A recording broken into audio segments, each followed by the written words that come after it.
भगवंताची उपासना करतो, सगुण रूपामध्ये साकार रूपामध्ये आम्ही पूजा करतो. त्यासुद्धा आम्हाला काय सांगितलं जातं, पूजेमध्ये कुठली चूक करून देऊ नका बाबांनो. एक त्या पूजेमधले दोष म्हणजे काय, तर गणपतीला लाल फुलांची जी पांढरी फुलं वाहिली हा दोष नाही.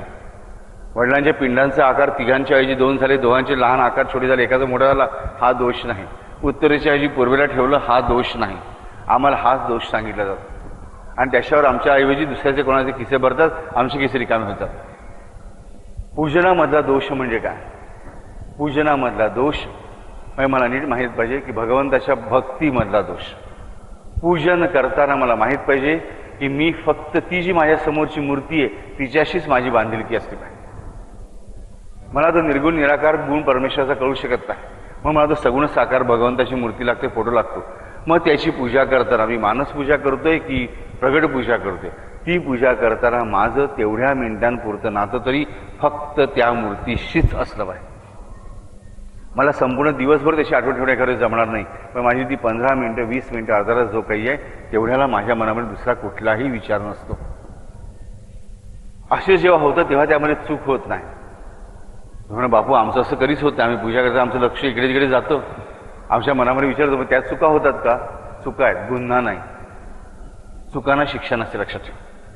गुन्ह्याला शिक्षा होते. जर तुम्ही सुधारायचा प्रयत्न करत असाल तर त्या चुका आहेत. पूजा करता मी कॉन्सन्ट्रेट करण्याचा प्रयत्न करत असेल, मन एकाग्र करण्याचा प्रयत्न करत असेल तर माझं मन किती भटकलं तरी ती चूक आहे, गुन्हा नाही. पण जेव्हा मी सुधारायचा प्रयत्न करत नाही ना तेव्हा ती चूक राहते, तो गुन्हा ठरतो. पण नवीन एखादं संकट आल्यानंतर मी त्या संकटातून बाहेर पडण्यासाठी परत त्याच चुका किंवा नवीन चुका करणार नाही. म्हणजे मी चुका सुधारण्याचा सतत प्रयत्न करीन, म्हणजे माझ्याकडून गुन्हा होणार नाही. जी चूक सुधारण्याचा आम्ही प्रयत्न करत असतो ती चूक राहते, ती गुन्हा ठरते. आणि शिक्षा परमात्म्याच्या दरबारात फक्त गुन्ह्याला आहे. ती बाबा चुकांना शिक्षा नाही आहे, तर गुन्ह्याला शिक्षा आहे. आणि गुन्हा म्हणजे काय, चूक सुधारण्याचा प्रयत्न न करणं. चूक किती मोठी आणि किती लहान ह्याला परमेश्वराकडे जास्त वजन नाही. तर तुमचा सुधारण्याचा प्रयत्न किती मोठा आणि किती लहान ह्याच्यावर तुमचं गुन्ह्याचं स्वरूप ठरतं.